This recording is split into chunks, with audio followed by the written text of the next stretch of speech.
Hi, this is Neha. Please subscribe Chandika World. Hi, this is Neha. Please subscribe Chandika World.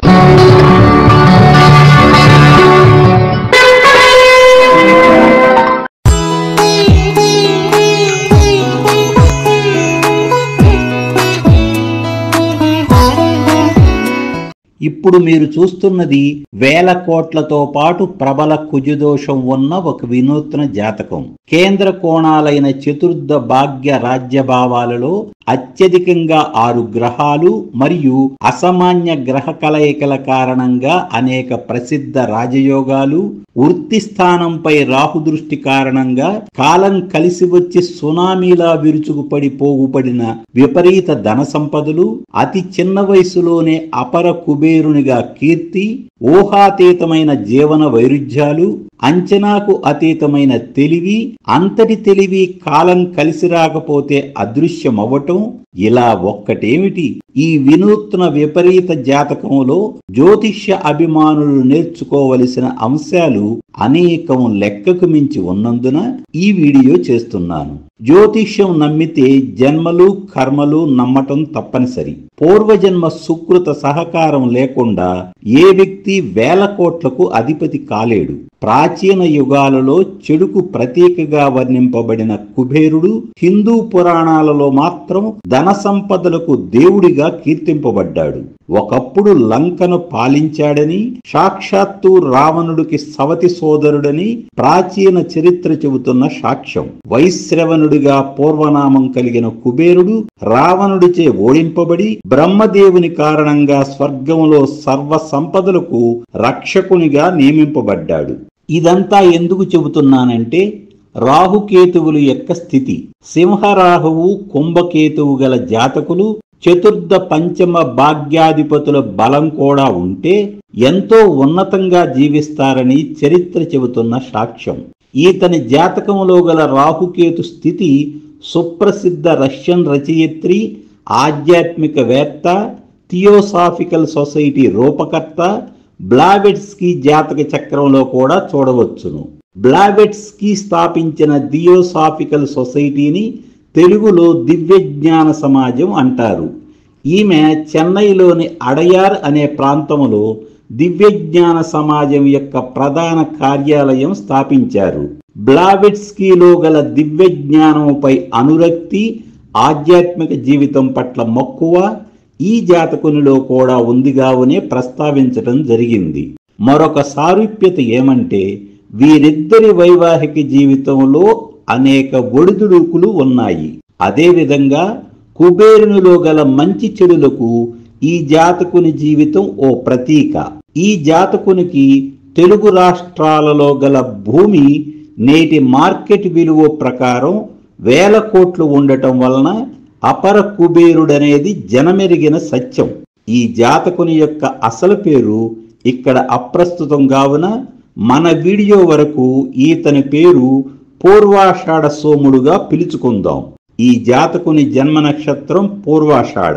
సోముడంటే చంద్రుడు. పూర్వాషాఢ మీద చంద్రుడుండగా పుట్టినందున సోమదేవుడంటే చంద్రుడే కావున పూర్వాషాఢ సోమునిగా పేరు నిర్ణయించాను.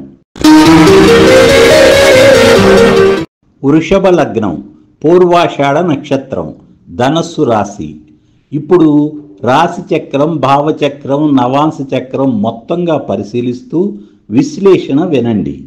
ముందుగా జన్మ నక్షత్రం గురించి మాట్లాడుకుందాం. పూర్వాషాఢ నక్షత్ర జాతకులు ఓటమి ఎరుగని అజేయులని చెప్పాలి. అన్నింటా నెంబర్ 1గా ఉండాలనుకుంటారు. ఆ స్థానం కోసం నిరంతరం పరిశ్రమిస్తుంటారు. ఆ దిశగా సృజనాత్మకమైన మేధస్సుతో దూసుకు వెళుతుంటారు. అయితే వీరికి వైఫల్యాలు ఎదురు కావని, కష్టాలు ఉండవని అర్థం కాదు. ఓటమి అంగీకరించలేని సహజ స్వభావమని అర్థం చేసుకోవాలి.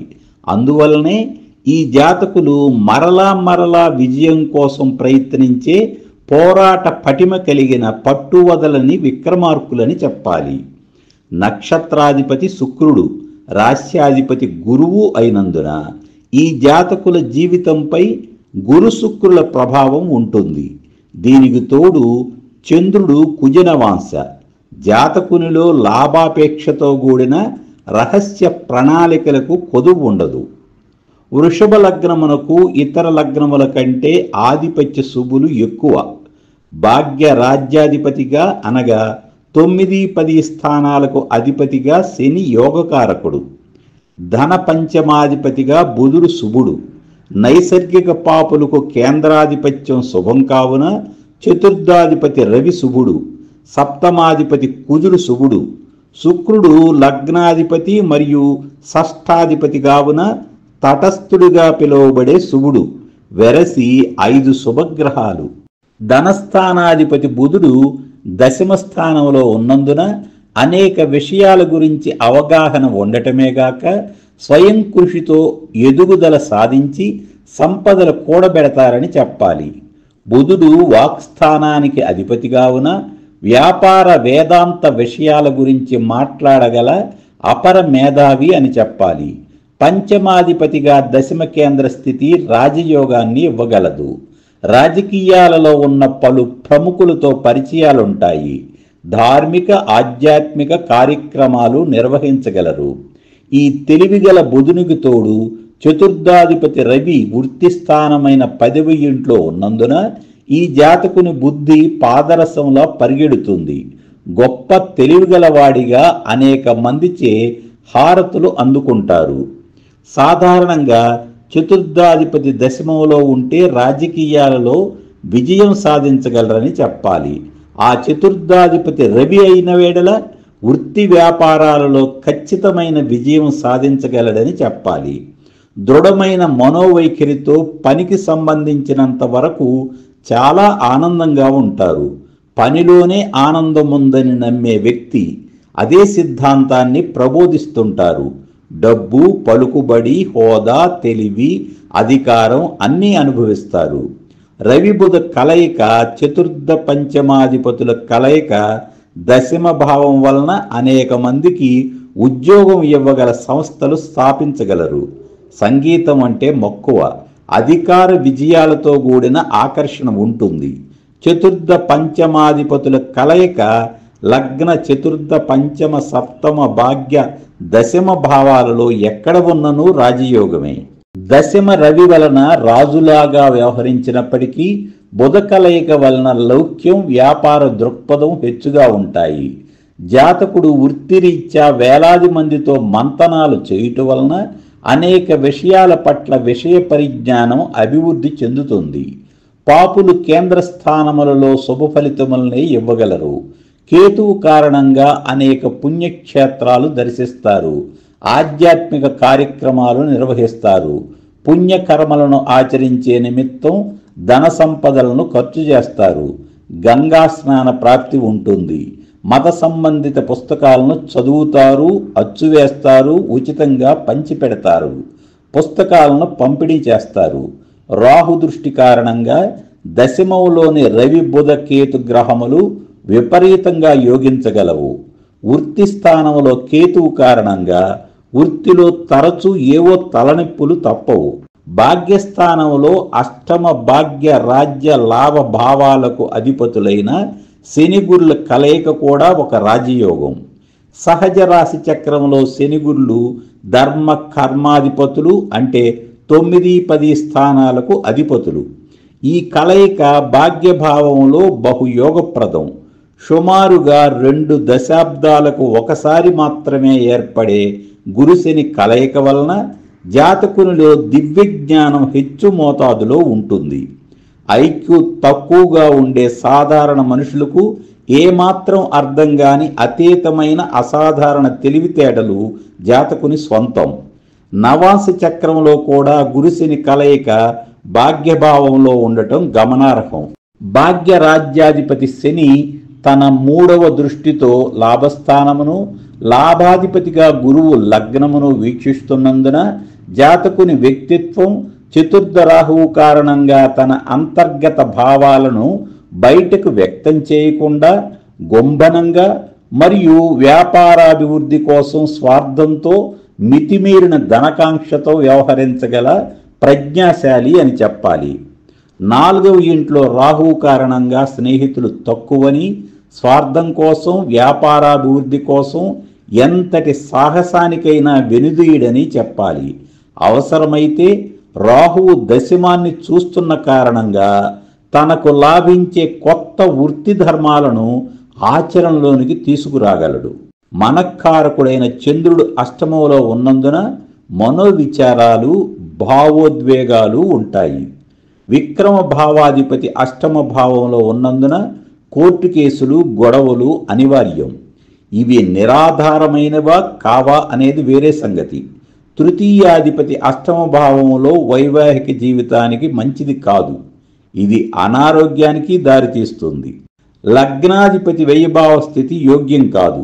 సంకుచిత ధోరణి, పుణ్యక్షేత్ర సందర్శన, మత ఆధ్యాత్మిక విషయాల కోసం దాన ధర్మాలకు ధన సద్వినియోగం, అపరిమిత సంయమనంతో వ్యవహరించగల నేర్పు, ఓర్పు ఉంటాయి. షష్ఠాధిపతిగా వ్యయస్థానంలో ఉన్న శుక్రుని వలన అనేక విచారాలు, ముఖ్యంగా స్త్రీల కారణంగా విచారాలుంటాయి. వ్యయశుక్రుని కారణంగా భోగలాలసతో, కోరికలతో, హద్దులేని ఆశలతో ఆత్మీయులకు దూరమవటం, బంధువుల నిరాదరణ ఉంటాయి. చంద్రలగ్నం నుండి లగ్న ధనాధిపతులైన గురుశనులు ధనభావంలో కలయిక విపరీత ధనయోగం.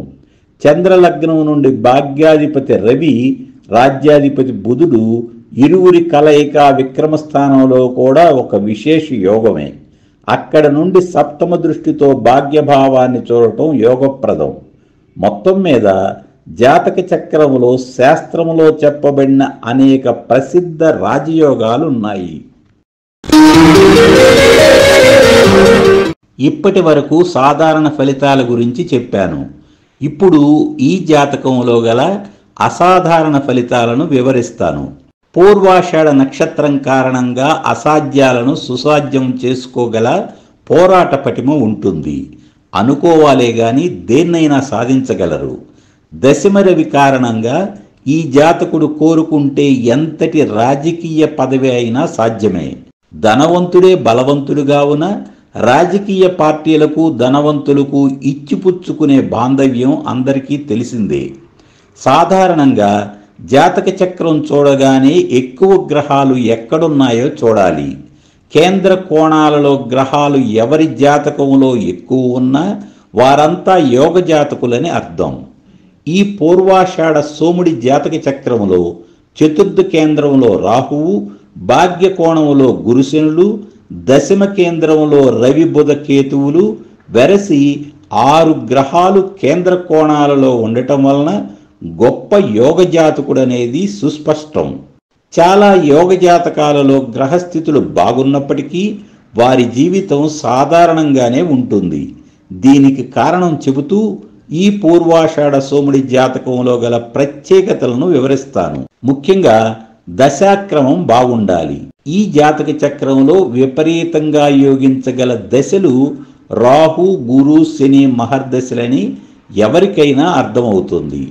ఈ జాతకుని జన్మ నక్షత్రం పూర్వాషాఢ 4వ పాదం. జన్మకాల శుక్ర దశాశేషం ఒకే ఒక్క సంవత్సరం. తరువాత రవి దశ 6 సంవత్సరాలు, చంద్రదశ 10 సంవత్సరాలు, కుజదశ 7 సంవత్సరాలు.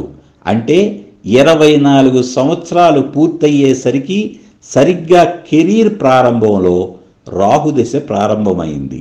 రియల్ ఎస్టేట్ కంపెనీ ప్రారంభించాడు ఈ జాతకుడు.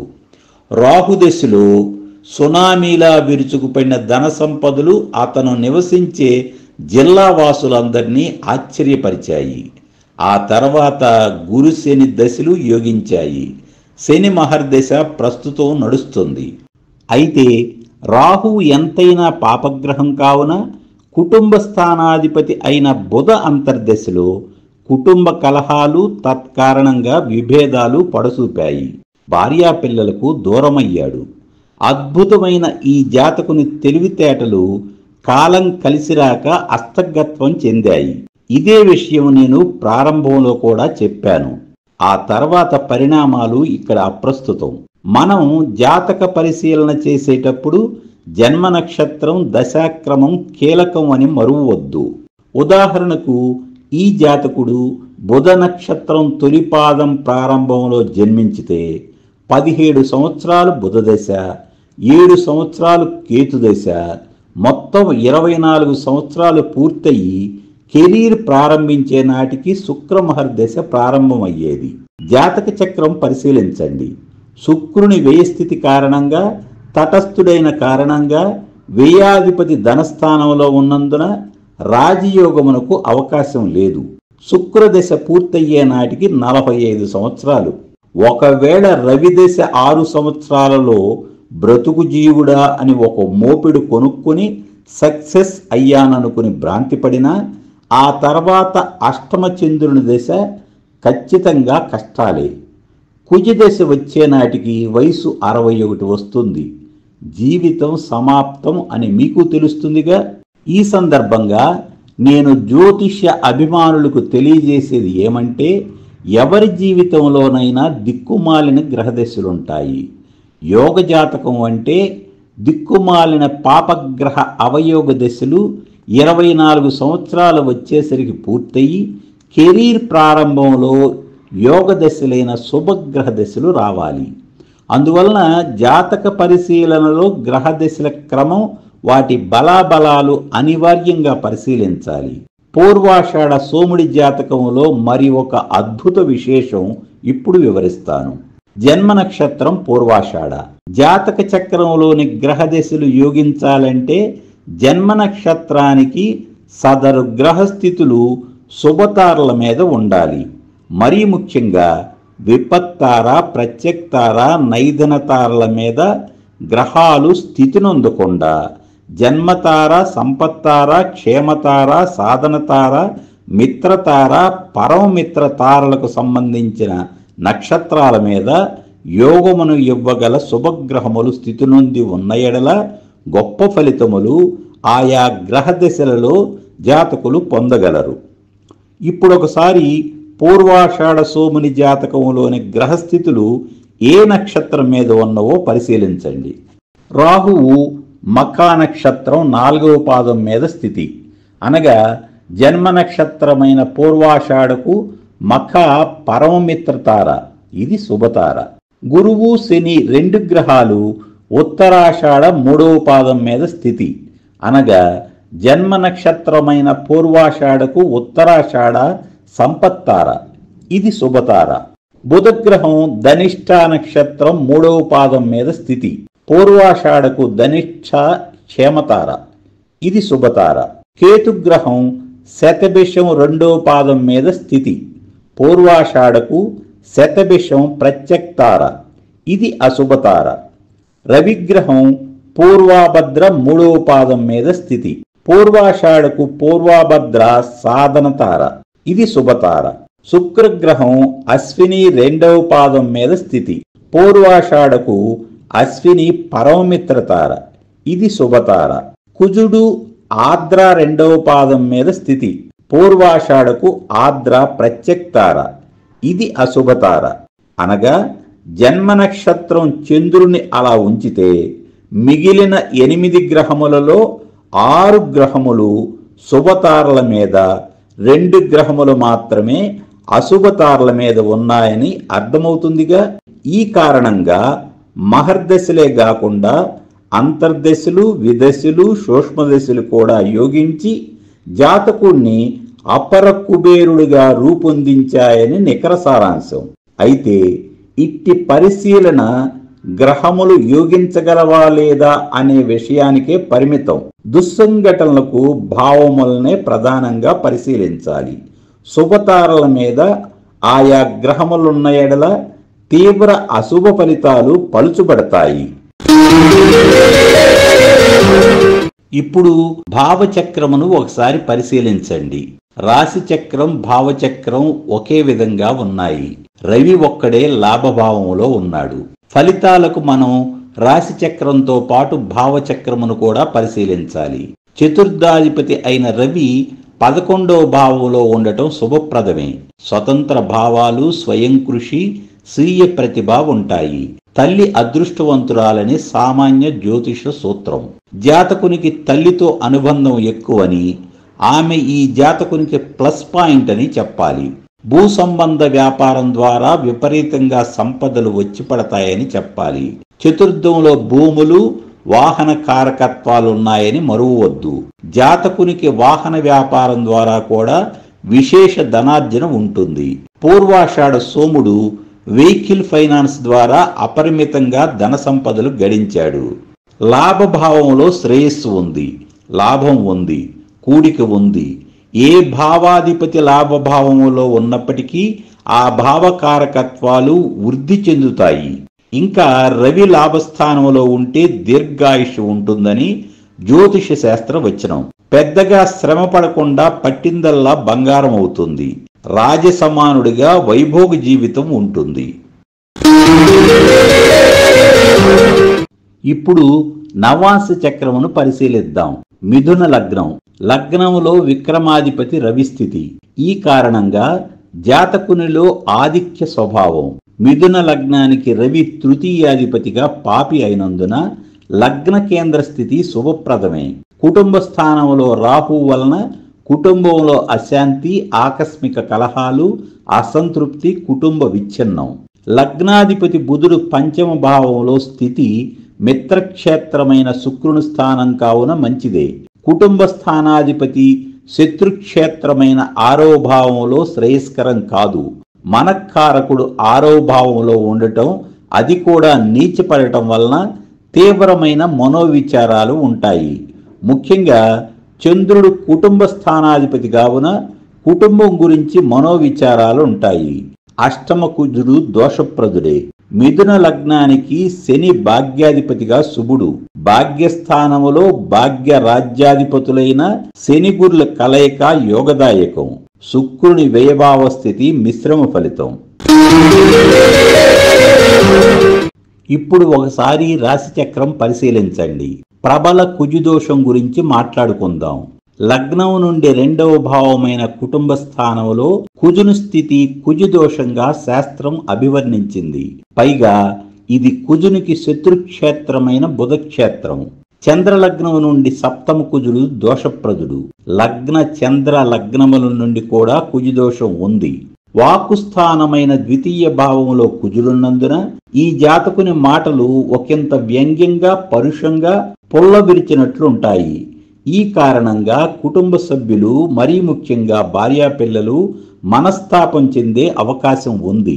సప్తమ వ్యయాధిపత్యం వచ్చిన మారక కుజుడు మరొక మారక స్థానమైన శత్రుక్షేత్రం 2వ భావంలో స్థితి వలన ద్వితీయ వివాహం లేదా కళత్ర మారకం సంభావ్యత. భావచక్రంలో కూడా కుజుడు ద్వితీయ భావంలోనే ఉన్నాడు. నవాంశ చక్రంలో అష్టమ కుజుడు దోషప్రదుడు.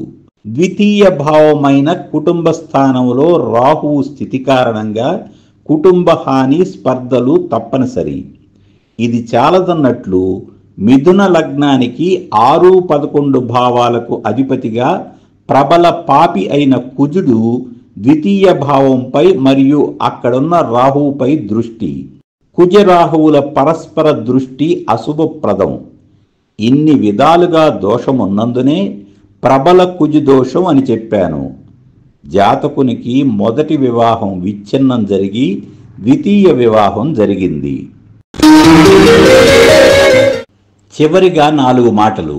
ఈ జాతకుడు పరిణితి చెందిన ఉన్నత జీవాత్మగా చెప్పవచ్చును. నిజం చెప్పాలంటే ఇలాంటి జాతకాలను మధ్యతరగతి మనుషుల జాతకాల స్థాయిలో చూడకూడదు. అందువలన ప్రబల కుజు దోషం అనేది ఒక సాధారణ పరిశీలన మాత్రమే. కొంతమంది యోగ జాతకులను అర్థం చేసుకోవటం, అంచనా వేయటం రెండూ కష్టమే. అయినా ఎవరి జీవన ప్రయాణం వారిది. ఈ సందర్భంగా సన్యాస జీవితం గడుపుతున్న మఠాధిపతులను మీ అందరికీ గుర్తు చేస్తున్నాను.